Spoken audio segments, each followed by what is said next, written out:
juga mengalami adanya kemerahan. Nah, maka dari itu tuh sama apotekernya tuh kayaknya ini juga perlu adanya antiinflamasi deh. Jadi kayaknya lebih tepat menggunakan natrium diklofenak. Nah, mana yang lebih bagus antara si asam mefenamat sama natrium diklofenak? Nah, biasanya nanti ada beberapa penelitian, kalian nggak usah penelitian dulu gitu ya.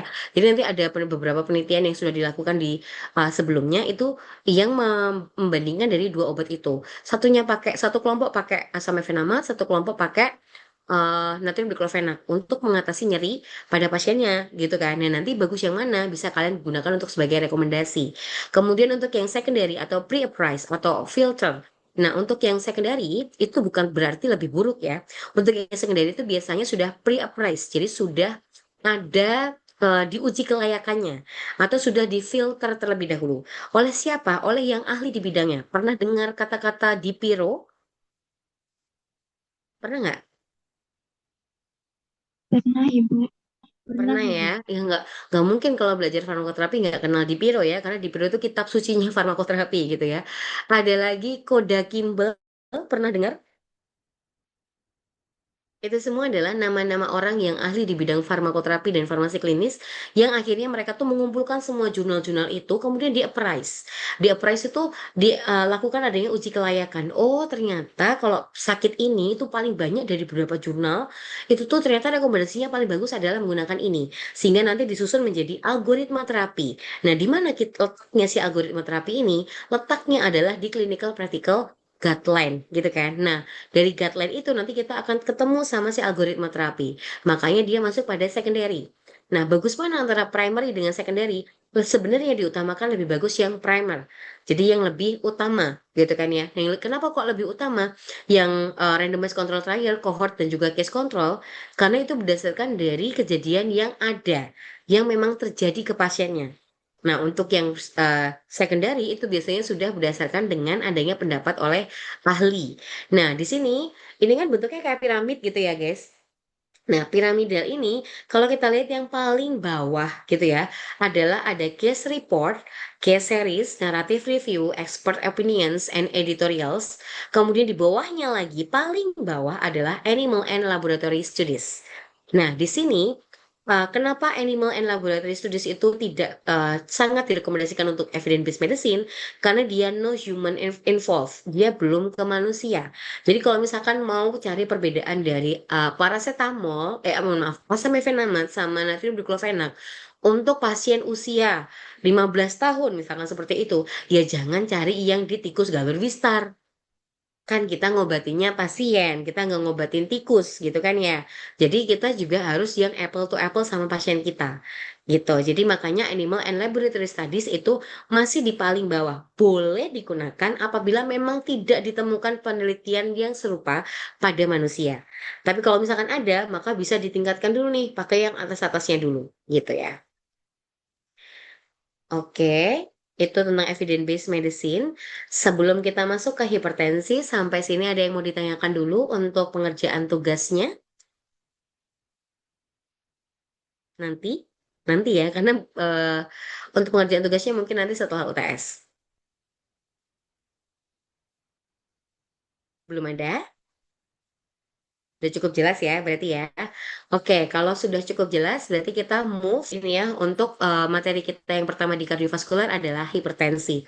Apa aja yang kita pelajari? Yang kita pelajari hari ini ada definisi, patofisiologi, etiologi, tanda dan gejala, tata laksana farmakoterapi, dan kasus kalau nanti misalkan cukup waktunya. Tapi kalau enggak, ya nanti kita berhenti di poin yang mana nanti kita lanjutkan minggu depan nggak apa-apa. Minggu depan berarti nggak tahu ya nanti minggu depan atau minggu depannya lagi.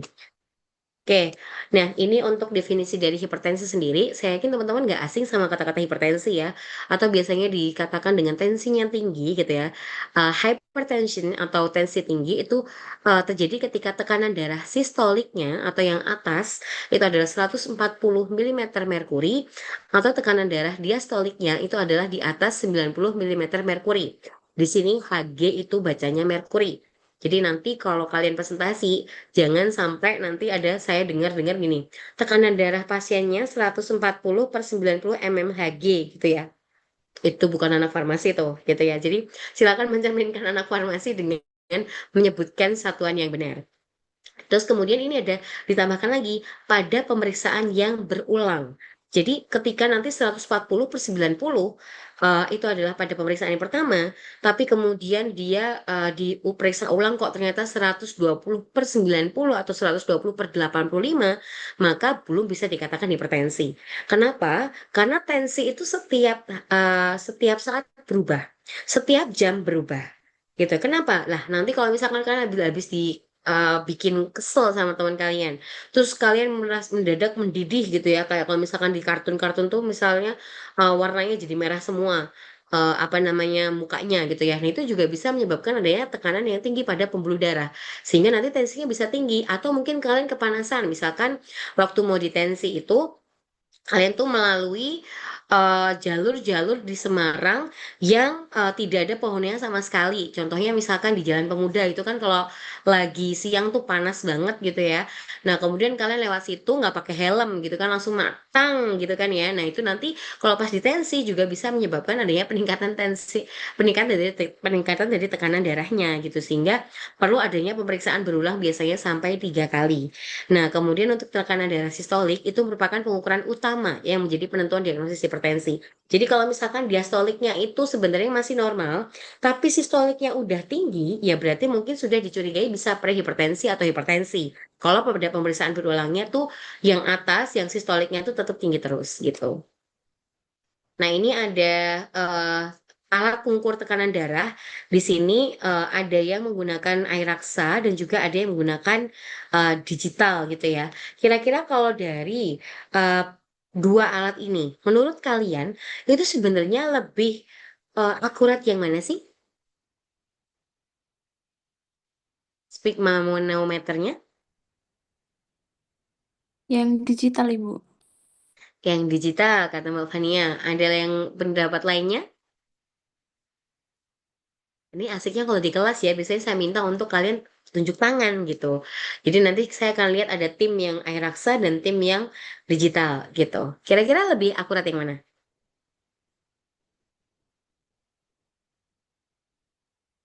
Digital juga Ibu. Digital. Oke. Ya, jadi eh, yang akurat itu adalah yang air raksa gitu ya. Kenapa? Kalau yang air raksa itu kan sebenarnya kalau misalkan ini mungkin kalau seorang farmasis emang sebenarnya nggak punya kompetensi ini ya. Tapi kalau kalian lihat itu di beberapa apotik sekarang tuh ada beberapa apoteker yang juga punya kemampuan untuk melakukan pengukuran tensi dengan air raksa gitu ya. Nah, sebenarnya kalau pakai air raksa itu kan kita nanti akan pakai stetoskop gitu kan ya. Pakai stetoskop, kemudian nanti ditempelkan di bagian ini, di bagian yang untuk sabuknya itu ya, yang untuk pengeratnya itu, kemudian nanti kan akan dipompa gitu kan, dipompanya sampai ngerasa sangat sakit sampai di gitu kan ya. Kemudian nanti dilepaskan gitu kan, air raksanya naikin sampai atas dulu, kemudian nanti nah nanti kalau kita dengerin pakai si apa namanya, pakai si stetoskop itu tuh nanti akan ada pertama. Nah, pertama itu adalah sistolik. Kemudian kedua itu adalah diastoliknya. Nah, sedangkan kalau untuk yang saya bukan berarti kok yang digital itu nggak akurat nggak ya, tapi memang akurasinya itu biasanya akan lebih bagus yang menggunakan e-raksa. Karena biasanya nanti langsung bisa dilihat dari si pembuluh darahnya itu nanti dia turun tekanannya saat di tekanan berapa. Seperti itu. Nah, kalau untuk yang di digital biasanya kan langsung muncul gitu kan ya pemeriksaannya sesuai dengan angkanya. Maka kalau misalkan dulu tuh lagi apa ya vaksin COVID itu kan biasanya kan dicek dulu tekanan darahnya gitu ya. Kalau ada beberapa pasien yang dicek pakai digital itu nggak menghasilkan suatu angka yang akurat, maka biasanya nanti tenaga kesehatan tuh akan langsung menggunakan e-raksa karena biasanya lebih akurat gitu. Nah, ini untuk pengukuran tekanan darah yang bagus itu adalah yang seperti ini. Jadi dalam kondisi yang duduk, jadi nggak lagi berdiri, nggak lagi lari-lari atau treadmill gitu ya. Jadi harus duduk and back supported, jadi nggak geblak juga gitu kan. Kemudian no talking during and between measurements. Jadi jangan ngomong pasiennya. Kalau misalkan kitanya yang lagi Nancy juga boleh-boleh aja ngomong, tapi pasiennya suruh diem dulu. Karena ketika kita berbicara seperti ini, bukan tekanan darah, tapi denyut nadi itu tuh juga akan berantakan gitu. Jadi kalau misalkan nanti sedang ditensi, takutnya itu mempengaruhi dari curah jantungnya, sehingga disuruh untuk diam dulu. Kemudian di sini apa dibuat lemas tapi eh, tetap ada di meja gitu ya. Kemudian in quiet rooms and comfortable temperature. Jadi biasanya tuh makanya kalau misalkan kalian lihat di IGD, kalian lihat di puskesmas itu nggak ada yang namanya kepanasan pasien tuh. Kenapa? Karena dibuat untuk comfortable temperature. Jadi temperaturnya itu dibuat nyaman. Terutama di IGD ya. IGD itu selalu kalau kalian notice, saya yakin kalian udah pernah ke IGD semua ya. Nah, kalau belum ya alhamdulillah berarti nggak pernah sakit atau nggak pernah mengalami suatu musibah, tapi saya yakin bahkan sekalipun dalam hidup pasti udah pernah ke IGD. Nah, kalau di IGD itu kalau kalian notice itu biasanya dingin banget, ya nggak? Nah, kenapa dia dingin banget? Karena ada beberapa pasien atau ada beberapa penyakit yang bisa menaikkan dari temperatur pasiennya sehingga kondisi IGD itu dibuat lebih dingin supaya ketika nanti pasien ke situ tuh akan menurunkan dari suhu pasiennya itu sendiri. Sehingga memang dibikin lebih comfortable temperaturnya lebih rendah gitu ya. Kemudian relax for 3 sampai 5 menit, disuruh relax dulu, nggak boleh lagi terengah-engah. Misalkan habis lari maraton 100K, kemudian habis itu langsung ditensi, ya jebol tensinya gitu ya. Jadi nggak mungkin, pasti dibuat serelaks mungkin dulu, baru diambil. Kemudian take 3 measurements in 1 minute intervals. Sebenarnya yang paling bagus adalah 3 kali pengukuran untuk benar-benar menegakkan diagnosis hipertensi. Tapi kalau untuk pengukuran tensi biasa, biasanya cuma 1 kali aja, gitu ya. Oke, ini untuk cara-cara untuk mengukur tensinya. Nah, kemudian ini adalah kita masuk pada patofisiologi hipertensi. Nah, kenapa sih kok bisa terjadi adanya hipertensi gitu kan? Apa sih yang sebenarnya terjadi di dalam tubuh kita gitu kan ya? Nah, kalau kalian lihat di sini, itu tuh sebenarnya ada eh, organ yang mengatur eh, curah darah gitu ya untuk ke jantung. Itu ada di bagian ginjal atau glomerulus. Di sini tuh ada tekanan aferen dan juga eferen yang dia itu nanti bisa meningkatkan dari adanya tekanan yang akan menyebabkan adanya penyempitan atau pressure di dalam pembuluh darahnya. Nah, kemudian di sini karena si aferen sama efren ini dia sebenarnya tekanannya kan harusnya stabil ya. Tapi kalau nanti dia nggak stabil atau lebih banyak efren atau afrennya, maka dia tuh bisa akan meningkatkan dari sekresi renin. Nah, renin ini yang akan mengubah angiotensinogen ya, suatu enzim di dalam tubuh kita diubah menjadi angiotensin 1. Nah, sama angiotensin 1 diubah lagi sama namanya angiotensin converting enzim menjadi angiotensin 2. Nah, si angiotensin 2 ini ibaratnya dia itu kayak COX-2-nya gitu ya kalau diinflamasi gitu ya. Nah, kalau di hipertensi itu ada angiotensin 2. Nah, si angiotensin 2 ini bisa kemana-mana nih guys. Kalau misalkan dia ke jantung gitu ya, ke jantung dia bisa meningkatkan contractility atau bisa kan menyebabkan kontraksi yang lebih banyak. Kalau kontraksi lebih banyak, otomatis jantung itu kan harusnya yang dek, dek, deg-deg gitu kan ya. Itu kan kalau kontraksinya banyak otomatis duk duk duk duk duk gitu kan ya. Nah, kalau deg-degnya banyak otomatis kontraksinya banyak, kardiak outputnya darah yang dipompa juga lebih banyak. Nah, ibaratnya kalau misalkan paling gampang itu memvisualisasikan pembuluh darah kita tuh kayak selang. Misalkan selang air. Selang air tuh kalau misalkan airnya kalian alirkan mengalir tanpa ada hambatan, oke-oke aja, ya dia akan mengalir dengan deras gitu kan. Tapi coba kalau misalkan si selang airnya itu kalian pakai langsung debit volumenya yang gede banget. Otomatis dia akan menggembung kan ya. Kalau menggembung ke sini gitu kan ya, mau masuk mau lewat ke pembuluh darah ini, pembuluh darah atau si selang ini kalau misalkan air debitnya banyak otomatis tekanannya akan semakin tinggi gitu kan ya, maka dia bisa meningkatkan dari blood pressure. Jadi nanti akhirnya tekanan di dalam dinding pembuluh darahnya tuh akan semakin tinggi. Nah, itu yang menyebabkan adanya hypertension. Tensi tingginya tuh tekanannya di dalam pembuluh darahnya itu. Ibaratnya kayak selang itu gitu kan ya. Terus misalkan lagi ini masuk ke dalam ginjal nih, bisa di ginjal dia bisa menyebabkan adanya sodium and water reabsorption. Jadi kalau di dalam ginjal tuh kan ada pengeluaran air dan juga garam. Bentuknya apa? Urin gitu kan ya. Tapi nggak usah terus dicobain. Masa sih urin itu ada garamnya? Coba kalau di colek asin apa nggak usah gitu ya. Tapi memang ada sodium and water dan juga ada beberapa mineral lain yang dibuang bersama dengan urin. Nah, ketika si angiotensin 2 ini masuk ke dalam ginjal, maka dia akan meningkatkan reabsorpsi, pengambilan kembali air sama natriumnya. Akhirnya air sama natriumnya akan lebih banyak disimpan. Kalau banyak disimpan ya tadi debitnya akan semakin banyak atau yang harusnya dia dikeluarkan. Nah, kalau dibagi debitnya semakin banyak meningkatkan dari blood volume. Jadi nanti volume darahnya semakin banyak. Kalau volume darahnya semakin banyak gimana? Ada peningkatan dari total peripheral resistance. Jadi apa? Si pembuluh darahnya itu lama-lama kan dia akan menggebung-menggebung gitu kan ya. Maka akan meningkatkan resistensinya untuk kembali ke posisi yang normal sehingga bisa meningkatkan dari blood pressure-nya. Nah, itu yang terjadi di dalam tubuh kita. Awalnya bermula dari adanya sekresi dari renin yang meningkat gitu ya. Oke. Nah, ini adalah faktor resiko dari hipertensi. Hipertensi itu ada dua. Yang pertama ada primer, yang kedua ada sekunder. Yang primer itu biasanya tidak diketahui penyebabnya apa. Jadi memang dia tiba-tiba mabuk hipertensi gitu ya. Bisa jadi dikarenakan adanya keturunan, bisa jadi dikarenakan adanya suatu gaya hidup yang tidak sehat. Kemudian bisa jadi terjadi karena adanya obat yang menyebabkan adanya peningkatan tekanan darah, tapi tidak diketahui. Tapi ada juga yang namanya hipertensi sekunder. Nah, hipertensi sekunder ini biasanya diikuti dengan penyakit-penyakit yang ada di kanannya ini. Ada chronic kidney disease, ada diabetes mellitus, gangguan tidur, dan juga drug-induced hypertension. Nah, bedanya apa hipertensi primer dan sekunder? Kalau yang primer biasanya hipertensinya duluan yang dimulai. Tapi kalau untuk yang sekunder biasanya adalah penyakit yang kanan duluan ada, baru nanti bisa menyebabkan adanya hipertensi. Gitu ya. Nah, kenapa kok diabetes bisa menyebabkan hipertensi? Padahal diabetes itu adalah tentang gula. Kalau hipertensi biasanya nggak boleh makan asin-asin. Kan beda banget gitu ya. Nah, balik lagi itu adalah pada selangnya atau pada pembuluh darahnya.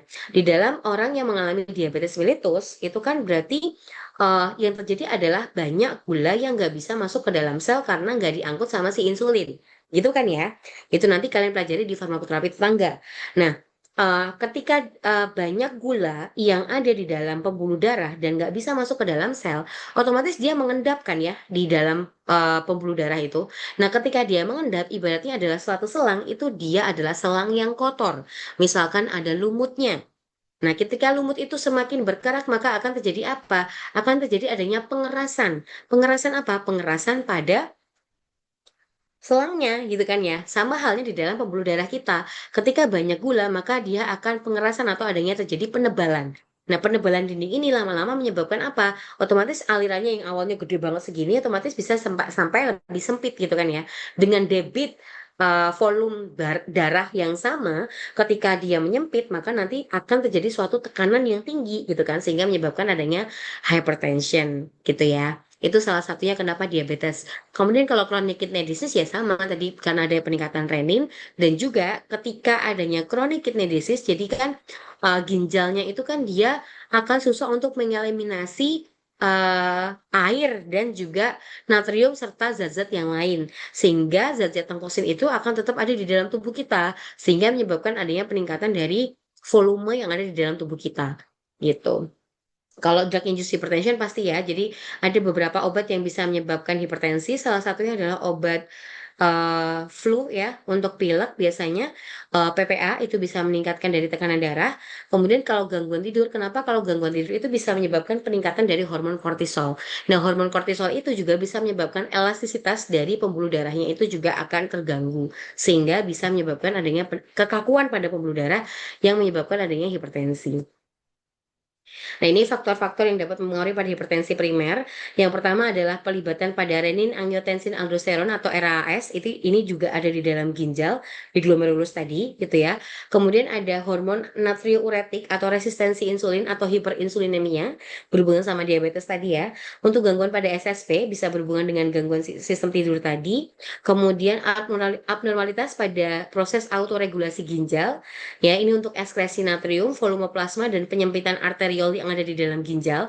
Jadi kalau ada salah satu keran yang, kan tubuh kita tuh kan dihubungkan sama pembuluh darah semua ya. Kalau ada satu aja kerannya yang mulai mampet, maka keran yang lain akan berusaha lebih keras. Nah, ketika keran yang lain, kok keran sih, selang yang lain tuh akan berusaha lebih keras untuk mengalirkan gitu kan. Nah, kalau dia lebih keras untuk mengalirkan, otomatis yang terjadi adalah peningkatan dari tekanan darahnya gitu ya. Kemudian di sini ada defisiensi pada sistem vasodilatasi, jadi sering mengalami kontraksi, dan juga asupan natrium yang tinggi dan kekurangan kalsium pada makanan. Nah, ini berhubungan sama transfer ion. Nah, ini balik lagi ke apa ya kalau transfer ion ya berarti ya pelajaran biologi sel mungkin ya. Jadi ada kanal kalium dan juga kanal kalsium, kanal kalium dan juga kanal natrium itu akan terbuka dan menutup ketika ada satu. Misalkan kalsiumnya masuk, maka nanti kanal natrium itu akan terbuka. Maka semakin banyak kalsium yang masuk, maka natrium itu akan lebih banyak yang dikeluarkan dari sel gitu kan. Kalau dikeluarkan dari sel, maka dia bisa dikeluarkan melalui urin sehingga nanti natriumnya kadar natriumnya di dalam darah itu akan turun gitu. Nah, ini untuk faktor resiko yang lain. Yang pertama adalah usia. Jadi, usia ini semakin meningkatnya usia, semakin tua, maka yang terjadi itu adalah semakin menurunnya elastisitas pada pembuluh darah. Lagi-lagi paling gampang memvisualisasikan kalau belajar tentang darah dan juga pembuluh darah itu adalah paling gampang adalah tentang selang gitu ya. Selang itu kalau kalian beli baru itu kan masih elastis banget gitu kan ya. Masih kalian pencet kayak gini itu bakal bisa balik lagi. Sama halnya pada pembuluh darah kita ketika kita pada usia produktif seperti ini. Kalau lagi marah, kalau lagi tensi tinggi, debat sama teman-temannya gitu kan ya. Oke, selesai itu kalian bisa langsung cool down dan tensinya turun lagi. Kenapa? Karena elastisitasnya masih bagus. Tapi seiring bertambahnya usia, kadar air di dalam tubuh manusia itu juga berkurang. Otomatis yang terjadi apa? Elastisitasnya juga akan berkurang. Sama halnya kalau kayak selang. Kalau selang tuh udah 10 tahun usianya, biasanya dia akan keras banget kan. Kayak pipa gitu kan. Nah itu sama dengan pembuluh darah kita. Maka usia itu bisa berpengaruh pada faktor resiko. Kemudian diabetes juga iya. Dislipidemia itu berhubungan sama plak ya. Nanti juga ada penyumbatan. Albuminuria itu pada protein, riwayat keluarga. Nah ini juga salah satu penyebab hipertensi yang paling sering ya. Jadi tidak hanya warisan yang bisa diturunkan, tapi juga hipertensi. Jadi warisan itu tidak hanya harta, tapi juga bisa hipertensi. Jadi hati-hati untuk teman-teman yang sudah punya faktor resiko dari keluarga, dari ayah atau ibunya yang mengalami hipertensi. Berarti chance atau resiko terjadinya hipertensi di beberapa puluh tahun yang akan datang itu akan lebih tinggi dibandingkan pada anak-anak yang tidak memiliki faktor resiko dari orang tuanya mengalami hipertensi atau penyakit kardiovaskuler yang lain. Kemudian ini penyakit yang lain adalah punya penyakit jantung yang lain, kemudian kegemukan, dengan masa indeks tubuhnya itu biasanya sudah obesitas di atas 30, kemudian kurangnya aktivitas fisik, itu juga akan melemahkan dari elastisitas di dalam pembuluh darahnya dan kebiasaan merokok. Nikotin itu juga bisa membuat pengerasan atau kadar air di dalam pembuluh darahnya itu juga menurun. Nah, ini untuk melihat dari faktor resikonya itu biasanya dikategorikan ada low, ada moderate, dan juga ada high. Di sini untuk yang tidak ada mengalami faktor resiko dengan apa namanya pemeriksaan pertama itu adalah systolic blood pressure-nya 130 sampai 139. Kemudian untuk yang diastoliknya 85 sampai 89 itu berarti low, rendah gitu ya. Grade 1 meskipun dia itu 140 sampai 159 atau diastoliknya 90 sampai 99, tapi kalau dia nggak punya faktor resiko masih masuk pada kategori yang faktor resikonya rendah. Tapi kalau misalkan sudah di atas 160 per 100 nggak punya faktor resiko, maksudnya adalah sedang atau tinggi. Beda sama yang ini nih. Misalkan yang sudah punya lebih dari 3 faktor resiko tadi yang di sini. Nah, ini kalau misalkan sudah punya lebih dari 3 faktor resiko, meskipun dengan pemeriksaan yang normal, itu bisa sedang, bisa juga dikategorikan pada low gitu ya. Bisa rendah, bisa ke sedang. Kemudian kalau pada grade 1 nih meningkat sedikit aja sudah masuk pada faktor resiko yang terkena hipertensinya lebih tinggi gitu ya. Apalagi kalau misalkan ada beberapa penyakit di sini nih, ada misalkan CKD, uh, chronic kidney disease atau cardiovascular disease atau mengalami adanya diabetes mellitus itu baik ketika dia normal pun kalau punya resiko ini berarti mengalami resiko tinggi mengalami hipertensi di beberapa tahun yang akan datang itu sudah sangat tinggi gitu. Nah, ini ada beberapa contoh obat yang masuk pada drug induced hypertension. Salah satunya adalah obat NSAID ya. Di sini NSAID ini bisa meningkatkan karena dia itu ketika penggunaan NSAID dalam jangka panjang itu juga bisa menyebabkan kerusakan pada glomerulus sehingga renin angiotensin aldosteronnya itu akan tidak seimbang. Jadi nanti pengeluaran reninnya dari ginjalnya itu akan lebih banyak juga. Gitu itu salah satunya dari drug induced hypertension. Kemudian ini untuk klasifikasi hipertensi dari PERKI, ini adalah persatuan dari kardiovaskular Indonesia. Di sini ada optimal, ada normal, normal tinggi, derajat 1, 2, 3, dan sistolik terisolasi. Nah ini dibedakannya melalui apa? Dibedakannya adalah melalui dari kadar sistolik dan juga diastoliknya. Normal itu 120 sampai 129, normal cenderung tinggi atau dalam batas normal tinggi itu adalah 130 sampai 139, dikatakan derajat 1 ketika sudah di atas 140 dan 90, dia katakan derajat 2 di atas 160 sampai 100 per 100, kemudian dikatakan derajat 3 jika di atas 180 per 110. Kemudian dikatakan di sini hipertensi sistolik terisolasi. Kalau kalian lihat di sini, itu sistoliknya tinggi ya di atas 140, tapi diastoliknya masih rendah. Tapi tadi dikatakan bahwa ketika sistoliknya sudah tinggi, mau berapapun diastoliknya itu berarti mungkin masih mengalami adanya hipertensi. Makanya masuknya pada hipertensi sistolik terisolasi. Nah, ini untuk tabel juga ini dari AHA. AHA ini bukan Atta Halilintar ya, tapi American Heart Association. Ini kalau dari yang secara global atau American itu tuh ada kategorinya ada dua untuk yang grade hipertensinya. Jadi ada normal blood pressure, high normal atau prehypertension, kemudian ada grade 1 dan grade 2. Nah, ini juga hampir sama. Untuk grade 1 tuh tetap di 140 per 90, sampai ke untuk yang grade 2 itu di atas 160 per 100. Kenapa kok nggak ada di atas 180 per 110? Karena di atas 180 per 110 di luar negeri itu ada yang namanya hypertension krisis dan juga ada hypertension urgensi. Jadi ada hipertensi krisis, ada hipertensi emergensi, ada hipertensi urgensi. Nah, itu yang dikategorikan lain lagi gitu. Tapi untuk yang normal hipertensinya itu adalah yang ini. Nanti kalau masih cukup waktunya, atau nanti minggu depan masih cukup waktunya, nanti saya akan tambahkan untuk materi yang krisis dan juga emergensi, meskipun itu jarang terjadi. Tapi kalau misalkan nanti nggak cukup ya, nanti bisa belajar sendiri ya, lihat di AHA. Kemudian ini untuk clinical presentation-nya, nah gejala hipertensi ini yang paling sering terjadi di masyarakat adalah kalau udah pusing terus, tensinya tinggi gitu ya. Padahal salah, tidak ada gejala yang khas untuk terapi untuk pada penyakit hipertensi. Jadi cenderung tidak bergejala atau asimptomatik. Tapi dia punya tanda. Tandanya adalah peningkatan tekanan darah pasien. Nah, itu yang bisa diukur gitu ya. Tapi kalau untuk gejalanya itu nggak ada. Nah, ini untuk goal terapinya. Goal terapinya adalah menurunkan dari tekanan darah. Kemudian targetnya itu adalah 140 per 90 mm merkuri. Atau kalau misalkan pada yang CKD sama diabetes, diturunkan lagi. Karena kenapa? Kondisi selangnya tadi sih, pembuluh darahnya itu lebih rendah, lebih jelek gitu kan. Jadi di bawah 130 per 80. Kemudian menjaga tekanan darah dalam rentang yang normal.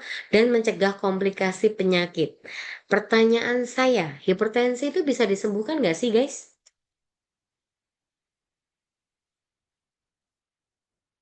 Ada yang tahu nggak? Hipertensi itu bisa disembuhin nggak?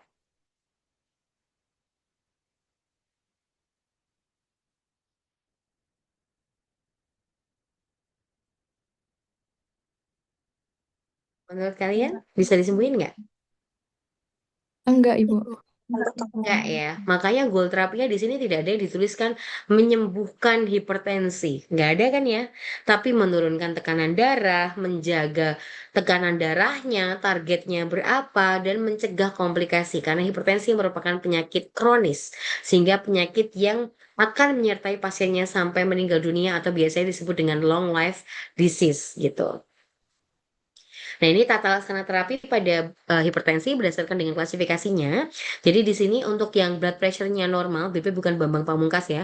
Di sini untuk yang normal, ini ada lifestyle modification-nya sudah di encourage atau bisa diberikan saran. Kemudian kalau tidak ada compelling indication atau ada penyakit lain, maka belum perlu obat, gitu ya. Kemudian kalau misalkan ada compelling indication, misalkan dia diabetes atau dia mengalami chronic kidney disease atau kardiovaskular yang lain, maka bisa diberikan obat tapi untuk obat indikasinya aja.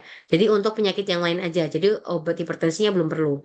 Prehypertension atau tadi sudah yang dia hipertensi pada tekanan darah yang normal tapi tinggi, itu lifestyle modifikasinya sudah harus diterapkan. Kemudian belum perlu obat. Kalau stage 1 mau nggak mau lifestyle modifikasinya iya, dan kemudian tanpa adanya compelling indication pun sudah butuh adanya obat gitu ya. Di sini bisa diberikan pertama adalah golongan thiazid, diuretik, kemudian bisa juga digantikan dengan yang lain, ACE inhibitor, ARB, beta blocker, CCB atau kombinasi. Kemudian kalau pakai compelling indication berarti ditambahkan juga obat-obat untuk compelling indication-nya diobati juga. Nah, untuk yang stage 2 sama lifestyle modification-nya iya. Bedanya stage 1 dengan stage 2, untuk yang stage 2 langsung pakai dua kombinasi obat. Biasanya bisa ditambahkan diuretik, ditambahkan dengan ACE inhibitor atau beta blocker atau ARB atau CCB.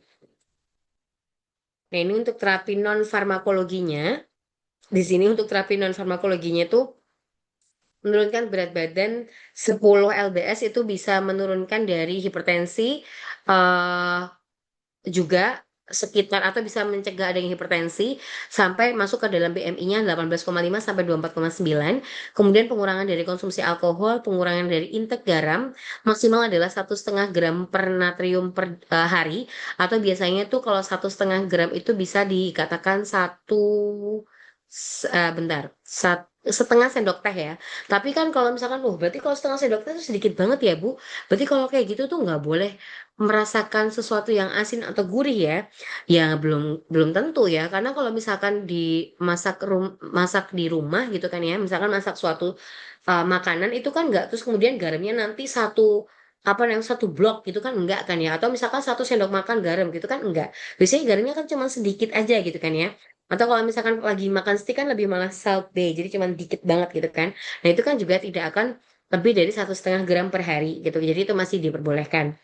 Kemudian peningkatan aktivitas fisik untuk menjaga elastisitas kelenturan dari pembuluh darahnya 30 menit per hari aja gitu ya. Kemudian penurunan intake lemak jenuh dan memperbanyak konsumsi lemak tak jenuh. Contohnya misalkan adalah alpukat, kemudian lemak tak jenuh yang lain tuh bisa dari ikan-ikanan atau minyak ikan, kemudian dari olive oil, kemudian bisa juga dari butter ya.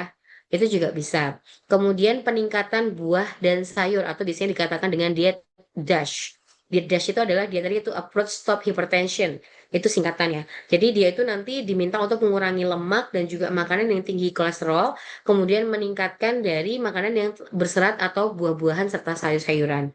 Kemudian juga diminta untuk berhenti merokok. Nah, kalau misalkan nih eh apa namanya, kalian tuh sebagai seorang apoteker terus ketemu sama perokok yang sangat aktif, misalkan dia satu hari itu bisa habis 3 bungkus gitu karena habis makan itu pasti dia habis 1 bungkus sehari ya, kita kan nggak tahu ya. Nah itu jadi sehari itu bisa sampai 3 bungkus rokok, kemudian kalian bilang bapak bapak tuh hipertensi, jadi bapak tuh nanti habis ini gak boleh ngerokok lagi ya gitu ya, kira-kira pasiennya tunduk nggak sama kalian, patuh nggak, apakah habis itu langsung nggak ngerokok lagi? Tidak, Ibu. Enggak. Enggak ya, karena ada nikotin adiktif gitu kan. Addiction nikotin yang akhirnya tuh akan membuat mereka tuh akan craving kalau tidak mendapatkan asupan itu. Maka untuk yang berhenti merokok ini jangan hanya diminta untuk berhenti ngerokok ya Pak. Kalau nggak berhenti ngerokok nanti Bapak kan ini udah hipertensi nih. Nah tetangga saya tuh hipertensi ngerokok terus ya paling seminggu udah nggak ada. Gak boleh kayak gitu gitu ya, karena itu tidak berdasarkan dari apa namanya, tata laksana ilmiah gitu kan. Jadi kalau misalkan meminta untuk pasien berhenti merokok, maka salah satu caranya adalah kita memberikan solusi. Solusinya apa? Untuk berhenti merokok itu pernah dengar NRT, bukan MRT ya. MRT kan di Jakarta. NRT pernah dengar? Pernah nggak? Itu sebuah singkatan ya. NRT. Nicotine Replacement Therapy. Pernah dengar?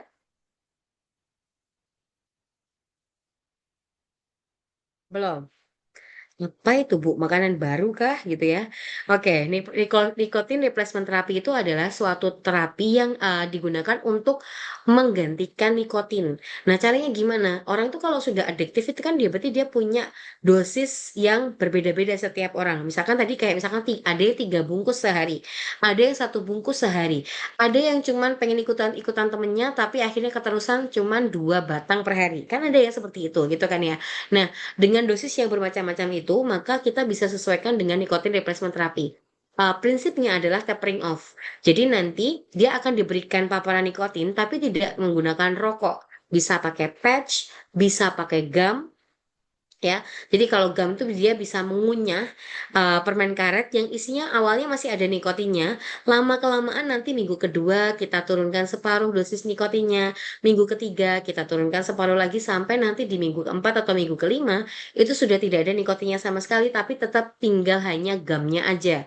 Tapi kebiasaan untuk mengunyah si gumnya itu akan menjadi suatu kebiasaan baru kan dan akan menggantikan kebiasaan merokoknya itu sampai dia tidak mengalami adanya kadar nikotin yang ada di dalam tubuhnya sehingga tidak adanya addiction dari si nikotin itu. Nah, kalau patch gimana? Kayak koyo, biasanya ditempel di punggung gitu ya. Itu nanti juga sama. Koyonya awalnya masih ada nikotinnya. Lama-lama nanti diturunkan nikotinnya sampai nanti tubuhnya bisa menyesuaikan bahwa tidak ada kadar nikotin di dalam darah lagi. Itu adalah cara untuk menghentikan perokok ya. Jadi kalau misalkan ada yang mengklaim bahwa, oh ini kita tinggal pakai permen doang dalam sekali pemakaian nanti langsung berhenti merokok. Enggak, gitu ya. Jadi itu tuh ada caranya untuk supaya dia itu tidak, apa ya, nggak kaget gitu ya. Dan juga addiction-nya itu tidak muncul kembali gitu. Atau relapse gitu. Nah, ini adalah ada tata laksana terapi farmakologi yang lain. Kalau tadi kan kalian lihat itu kan dari pergi ya, kemudian dari diberikan obat atau enggak. Nah, ini ada namanya kitab sucinya hipertensi. That's only in hypertension ya. Ada yang namanya guideline GNC. Nah, GNC itu sampai sekarang masih di versi ke-8, belum ada yang versi ke-9. Kenapa? Bukan berarti GNC-nya males, tapi karena berarti memang belum ada keterbaruan dari terapi hipertensi gitu ya. Nah, untuk yang di GNC ini dikategorikan misalkan ini kalau kita lihat, ini saya pergedein deh supaya nanti kalian bisa lihat nih. Nah, di sini adults atau dewasa di atas 18 tahun dengan HTN, HTN itu adalah hipertensi, kemudian sudah mengimplementasikan lifestyle modification, sudah setting blood pressure goal-nya, kemudian kok masih tinggi gitu kan ya. Nah, kita lihat dulu nih, dia ada diabetes nggak? Kalau nggak ada diabetes, oke, berarti ke kiri. Ada CKD nggak? Oh, nggak ada, berarti dia yang masuk ke general population. General population dibagi lagi menjadi dua. Ada age di atas 60 tahun dengan age di bawah 60 tahun. Di atas 60 tahun, blood pressure goal-nya itu lebih tinggi dibandingkan blood pressure yang ada di kurang dari 60 tahun. Kenapa? Kalau misalkan pada usia di atas 60 tahun dengan kadar air yang sudah sangat berkurang, itu kan berarti elastisitas pembuluh darahnya sudah berkurang juga gitu kan ya. Ketika nanti terjadi adanya penyempitan, bisa nggak kembali seperti normal? Nggak bisa, tapi cuma mungkin nanti bisa melebar, tapi nggak semaksimal kembali seperti semula. Beda sama orang yang usianya sebelum 60 tahun, kadar airnya masih ada, ketika nanti dia mengalami adanya tekanan yang tinggi, maka nanti dia juga bisa kembali ke normalnya, gitu kan, karena dia masih elastis. Maka blood pressure-nya itu biasanya lebih rendah dibandingkan yang usia di atas 60 tahun. Kemudian, nah ini kita bisa mengabaikan non black dan black karena di sini tidak ada ras hitam dengan non hitam ya, ras hitam dan putih. Jadi di sini sama aja. Kalau kita lihat sebenarnya juga sama. Untuk obatnya itu yang pertama diinisiasi adalah thiazid atau diuretik thiazid. Jadi ini sebagai first line choice-nya adalah diuretik thiazid, kemudian bisa diberikan S inhibitor, ARB atau CCB atau bisa digunakan sendiri atau dikombinasikan. Nah, kemudian sudah mencapai blood pressure goal-nya belum? Oh, kalau belum, berarti reinforce lifestyle and adherence. Coba ditanya, apakah sudah mengubah gaya hidupnya? Apakah minum obatnya udah rutin? Jangan-jangan minum obatnya kalau ngerasa pusing atau tekanan darahnya lagi tinggi aja.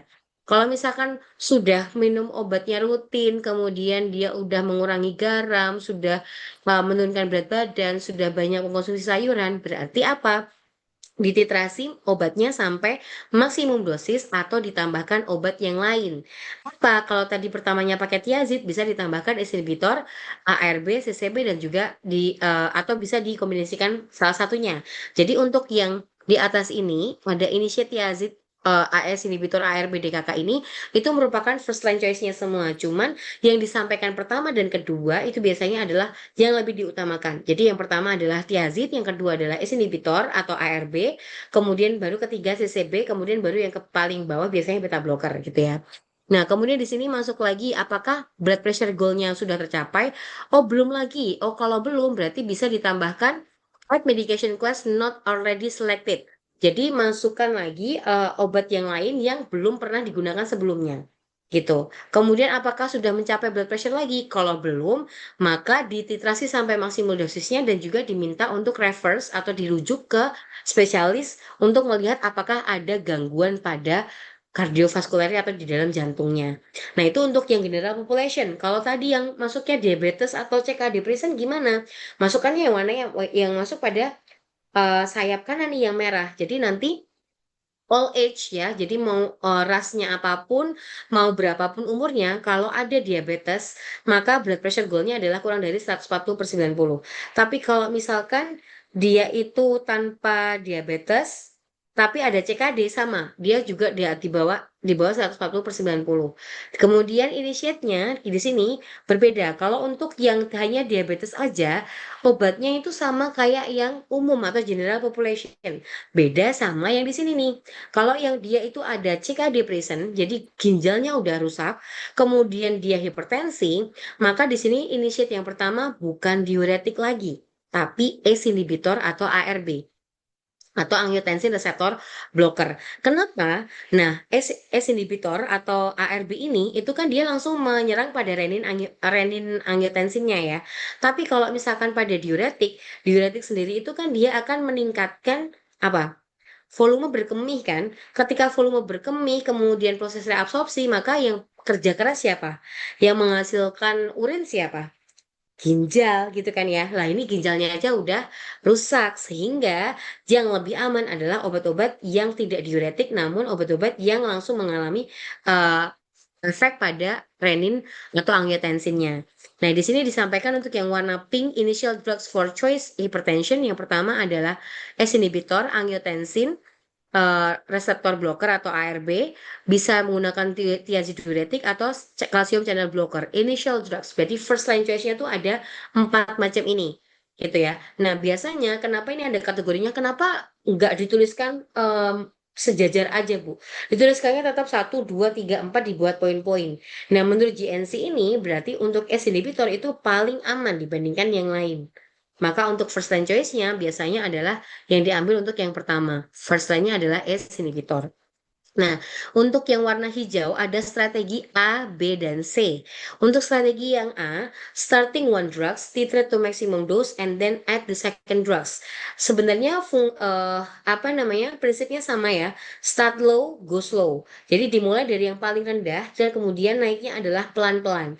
Nah, untuk yang pertama adalah starting one drugs, jadi pakai satu obat dulu, dititrasi pelan-pelan sampai maksimal dosisnya.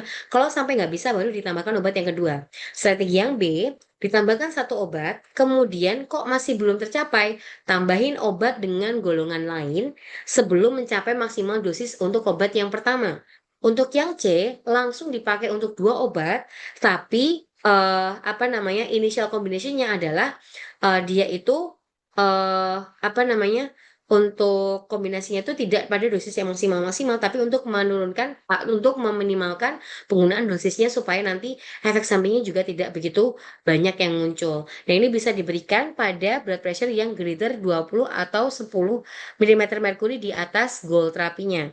Jadi kalau misalkan blood pressure-nya tuh di atas kan tadi kan goalnya kan 140/90 ya. Jadi bisa sekitar di atas 160/100 maka bisa menggunakan langsung yang C atau masuknya pada stage 2 tadi ya yang kombinasi.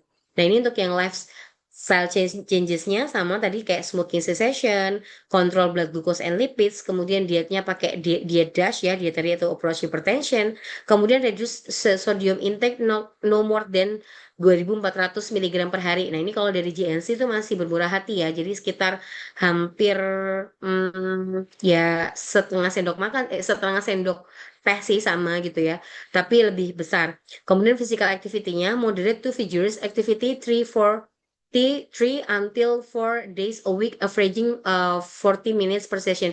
Jadi sebenarnya yang diminta tuh nggak langsung kalian harus lari maraton dan sebagainya, enggak, cuman disuruh jalan cepat aja. Karena jalan cepat itu akan memberikan kesempatan jantung untuk memberikan curah jantungnya atau cardiac outputnya itu lebih stabil gitu. Itu kalau menurut dari GNC 8. Nah, ini kalau misalkan tadi ada indikasi penyakit yang lain, kemudian treatment choice-nya apa? Nah, ini sama si GNC8 itu sudah dikategorikan lagi. Kalau misalkan dia ada gagal jantung atau heart failure, berarti treatment choice yang pertama adalah langsung pakai ACE inhibitor atau ARB ditambah beta blocker, ditambah diuretik, ditambah spironolactone. Kalau misalkan post myocard infarction, jadi ada myocard infarction itu ada sumbatan. Nah, itu maksudnya mana? Bisa pakai ACE inhibitor dan beta blocker. Kalau misalkan coronary artery disease, jadi ada penyempitan jantung koroner atau pembuluh darah koronernya, bisa dipakein ACE inhibitor atau beta blocker, diuretik atau CCB. Kalau diabetes, kenapa pakainya ACE inhibitor? Karena ACE inhibitor itu dia memiliki perlindungan pada ginjal lebih baik, sedangkan di mana diabetes sendiri kan juga nggak bisa disembuhin ya. Kemudian hipertensi juga nggak bisa disembuhin. Dia itu merupakan biasanya bapak dan ibunya penyakit gitu. Jadi ibunya penyakit itu diabetes, bapaknya itu adalah hipertensi. Biasanya kalau dia menikah gitu ya, collab itu biasanya nanti akan muncul anak-anak penyakit yang lain banyak banget gitu. Makanya disebut dengan ayah dan ibunya penyakit biasanya adalah diabetes dan hipertensi gitu ya. Kemudian CKD ini juga kenapa pada orang yang CKD itu juga lebih aman pakai ACE inhibitor ya tadi ya karena dia tidak merusak ginjal dan dia punya sifat eh renoprotektif. Reno itu adalah ginjal renal kan ya. Jadi dia punya sifat untuk menjaga ginjal supaya tetap tidak rusak dalam jangka waktu yang lama meskipun pemakaiannya setiap hari. Kemudian recurrent stroke prevention atau digunakan untuk mencegah terjadinya adanya kejadian orang stroke itu bisa pakai ACE inhibitor. Kemudian kalau pada pregnancy, nah ini berbeda. Pada kehamilan ACE inhibitor itu masuk pada kategori C sehingga yang paling aman adalah labetalol, nifedipine dan metildopa. Nah ini untuk yang pregnancy ya ada 3 obat yang perlu diingat ya. Itu teman toksik bisa dihindari, mantan bisa dilupakan. Tapi untuk pregnancy, hipertensi harus diingat hanya ada 3. Ada labetalol, nifedipin dan juga metildopa sampai UKM PPAI ya. Jadi nanti sampai UKAI kalian harus tetap ingat itu. Kemudian, nah kalau kalian lihat di indikasi dan juga treatmentnya, kalau kalian lihat ini dari awal sampai akhir tuh yang pertama disebutin selalu ACE inhibitor. Kenapa? Karena ACE inhibitor itu kalau misalkan kita lihat tadi di bagian mana ya? Nah ini. Misalkan di sini, ACE inhibitor tadi itu kan dia itu kan yang apa jadi kan ada angiotensinogen yang ketemu sama renin, kemudian nanti dia akan menjadi angiotensin 1. Nah, angiotensin 1 tidak akan berubah menjadi angiotensin 2 ketika eh, converting enzimnya itu akan dihambat. Makanya ketika nanti pakai ACE inhibitor, dia tuh posisinya ada di sini nih. Nah, kalau kita masuk ke patofisiologi lagi, maka ACE inhibitor itu ada di mana? ACE inhibitor itu akan ada di bagian converting enzyme sini. Dia akan mencegah si converting enzyme ini supaya tidak menjadikan angiotensin 1 menjadi angiotensin 2. Kalau nggak jadi angiotensin 2, ya udah nggak jadi hipertensi gitu kan ya. Karena nggak akan ada terjadi siklus di bawah ini. Sehingga kenapa dia tuh menjadi pilihan utamanya itu seperti itu. Kalau angiotensin reseptor blocker di mana? Nah, itu lebih advance lagi sebenarnya. Dia ada di sini nih. Nah, jadi nanti dia akan menghentikan renin supaya pembentukan angiotensinogen itu tidak terbentuk. Jadi renin itu nggak boleh berhubungan sama reseptornya supaya tidak bisa terbentuk si angiotensinogen. Jadi jangankan angiotensin 1 terbentuk ya, angiotensinogen aja tuh dia akan langsung dihentikan. Nah, kenapa kok ARB sama ACE inhibitor tuh diutamakan yang ACE inhibitor dulu? Yang pertama efek renoprotektifnya lebih bagus. Kemudian yang kedua, harganya relatif lebih terjangkau. Kalau dulu belum ada BPJS merata semua, biasanya untuk efek farmakoekonomi itu juga diperhatikan dalam pemberian terapi. Maka biasanya pakai ACE inhibitor dulu karena ARB itu biasanya mahal gitu ya. Tapi alhamdulillah sekarang kalau kita hidup di Indonesia, ya meskipun dengan segala hal dan keunikannya gitu ya, tapi alhamdulillah untuk 2 obat ini ACE inhibitor dan ARB itu masih tercover BPJS semua sehingga bisa pakai ARB bisa pakai ACE inhibitor tanpa memikirkan adanya biaya per bulannya berapa gitu. Itu ya. Kemudian oke mungkin karena sudah setengah 9, I think mungkin sangat tidak efektif kalau saya lanjutkan. Mungkin sampai sini dulu ada yang mau ditanyakan. Nanti untuk yang lain kita bahas lagi untuk minggu depan, teman-teman. Ada yang mau ditanyakan dulu sampai sini?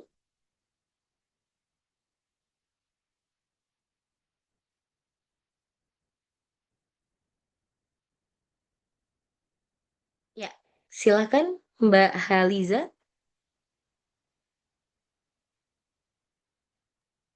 Ibu izin bertanya, apakah kita sebagai kakak, apakah kita sebagai TTK atau apoteker diperbolehkan menurunkan dosis obat antihipertensi, misalnya dari amlodipin 10 ke 5 miligram atau kaptopril 25 miligram ke 12,5 miligram? Contoh nyatanya itu, kadang ada pasien datang ke apotik minta obat tensi. Setelah dilakukan pemeriksaan, ternyata tekanan darahnya itu udah di bawah 130/90 milimeter merkuri. Nah, itu Hmm. apakah harus tetap ditanyakan ke pasien dosisnya sebelumnya itu berapa, atau kita bisa memberikan dosis amlodipin 5 mili? Misal pasien bilangnya, oh yang amlodipin, tapi lupa dosisnya itu berapa. Apakah boleh diberikan yang 5 miligram atau ditanyakan lagi aja, terus disuruh rutin obat dosis sebelumnya? Terima kasih. Oke, terima kasih. Berarti ada dua pertanyaan ya. Yang pertama, boleh menurunkan dosis sendiri atau enggak? Kemudian yang kedua, kalau misalkan pasiennya lupa, itu apakah kita mulai lagi dengan dosis yang terendah atau tetap meminta pasiennya sesuai dengan yang rutin diminum gitu kan ya? Oke, untuk yang pertama. Jadi ketika nanti pasien itu menggunakan obat hipertensi, maka yang terjadi di dalam tubuh kita itu kan nanti dia itu tekanan darahnya kan akan terjaga ya. Maka biasanya nanti kalau dilakukan pemeriksaan, itu akan lebih konstan. Konstannya itu karena obat, bukan karena adanya perbaikan dari pembuluh darahnya. Sehingga ketika sudah seperti itu, ya nggak bisa kita turunkan berdasarkan dari apoteker atau meskipun kita seorang apoteker atau kita seorang, kalau apalagi TTK ya Mbak, TTK tuh nggak boleh mengambil suatu keputusan atau decision maker. Jadi yang diperbolehkan hanya apoteker, tapi apoteker pun juga nggak boleh menurunkan dosis sembarangan. Karena apa? Karena dia tuh sebenarnya terkontrolnya itu karena obat dengan dosis yang sudah apa ya, sudah dapat ditoleransi oleh tubuhnya dia gitu. Jadi nggak boleh diturunkan tanpa adanya pertimbangan dari dokter. Kemudian yang kedua, kalau misalkan tadi dilakukan pemeriksaan kalau dia tuh sudah dalam kondisi yang normal, terus habis itu pasiennya lupa mau udah pakai yang dosis berapa, maka sebaiknya tetap diminta untuk pulang terlebih dahulu, mengambil obatnya atau diminta untuk kembali ke fasilitas kesehatan yang awalnya memberikan obat hipertensi supaya nanti sesuai dengan dosis yang dapat ditoleransi oleh tubuh. Lagi-lagi penurunan titrasi itu juga tidak boleh dilakukan tanpa adanya pertimbangan khusus. Apa pertimbangan khususnya? Misalkan tiba-tiba dalam pengobatan hipertensinya itu dia tuh mengalami adanya gangguan ginjal. Di mana kalau misalkan ginjal itu gangguan, eliminasinya kan terganggu ya. Kalau eliminasinya dia terganggu, otomatis kadar obat di dalam darahnya itu akan semakin lama menetap. Kalau semakin lama menetap, berarti harus ada apa? Diturunkan dosisnya supaya nanti tidak menjadi efek toksik karena dia akan ada penggunaan obat yang kedua dan dosis yang selanjutnya. Nah, itu bisa. Tapi kalau bukan karena beberapa kondisi seperti itu, tidak diperbolehkan langsung turun atau kita mengulang dari awal. Atau mengulang dari awal itu maksudnya memberikan dosis yang paling rendah dulu. Itu nggak boleh. Gitu, Mbak. Terima kasih, Bu. Oke, ada lagi? Ini kenapa saya resen ya? Ini caranya saya lower hand gimana? Saya nggak resen kayaknya. Lucu banget. Oke, ada lagi mungkin yang lain?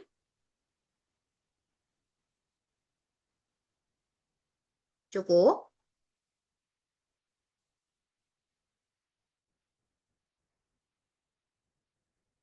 Oke, kalau cukup berarti mungkin nanti eh, apa namanya untuk minggu depan nanti kita masih lanjutkan untuk hipertensi dulu sebelum kita masuk ke penyakit yang kedua ada hiperlipidemia ya, itu masih tentang pembuluh darah juga. Kemudian untuk kasusnya nanti sudah saya spill ya tadi untuk PPT-nya untuk presentasi dan juga pembuatan makalahnya itu akan dilaksanakan setelah kita belajar kardiovaskuler selesai. Berarti nanti untuk yang biasanya akan saya berikan di bagian reproduksi ya. Bagian reproduksi itu nanti adalah bagian kalian untuk mencoba untuk presentasi farmakoterapi itu seperti apa. Gitu ya. Oke, mungkin sekarang saya minta tolong untuk teman-teman bisa mengaktifkan kameranya terlebih dahulu untuk saya lakukan proses dokumentasi. Boleh?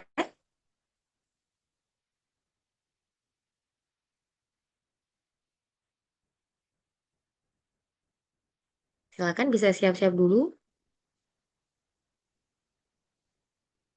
Saya boleh minta bantuan mungkin Mas Setia ya. Mohon maaf sebelumnya Bu Ibu, saya sedang memakai HP, jadi mungkin atau apakah tidak apa-apa Bu? Oh, Ada yang pakai laptop nggak? Soalnya laptop saya lagi nggak bisa buat print screen ini. Mas Nada mungkin bisa membantu?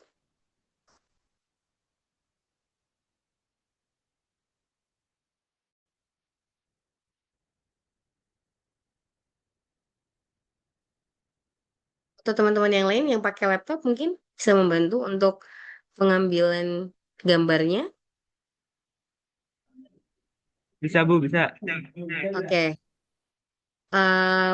Untuk yang slide pertama dulu ya, Mas Nadam, nanti tolong diberikan aba-aba ya. Ini ada 4 slide. Oke, baik Bu, izin memandu Ibu. Untuk Oke. slide pertama, 1, 2, 3. Oke. Selanjutnya, Mas. Oke, untuk slide kedua ya. 1, 2, 3.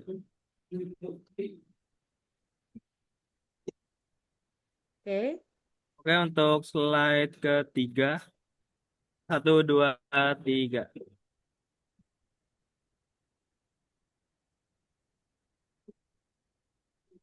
Oke, slide terakhir, Mas. Oke, yang terakhir 1, 2, 3.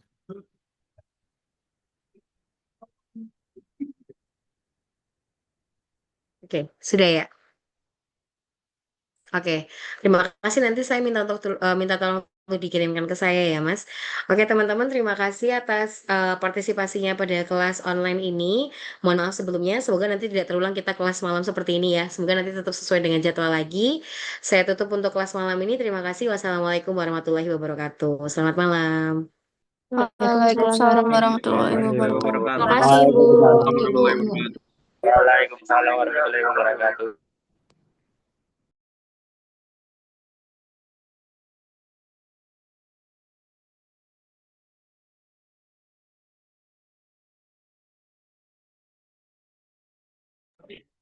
Aku admin.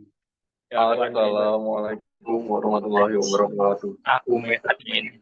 Admin judo. Siapa aja gitu. Siapa aja yang mah? Iya. Ini mah pada tidur gak sih? Iya loh. Pasti masuk tuh. Ditinggal deh. Yang tidur. Bangun. Selesai. Absen bro. Absen. Ini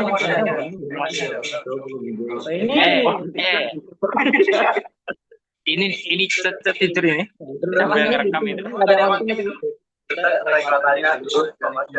loh.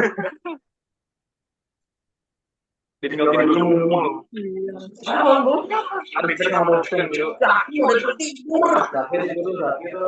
Ayo sini.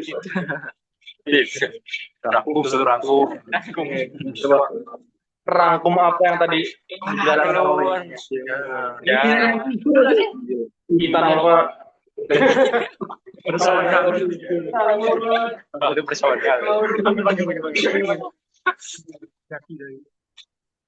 Zaki Hamzah. Zaki tidur. Aduh, pada sisa Zaki Hamzah. Sebutin satu-satu. Riza Amalia. Iya, Ansari yang lain masih kan di situ. Di sini ada nggak ya dia? Di sini ada lampu. Kambing guling tuh. Intan apa? Di sini ada Intan apa nggak ya?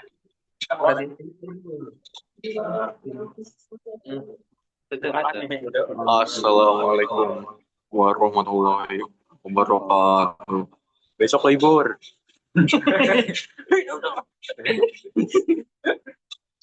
Keluar. Pada nama yang disebutkan, mohon untuk lift dari dulu.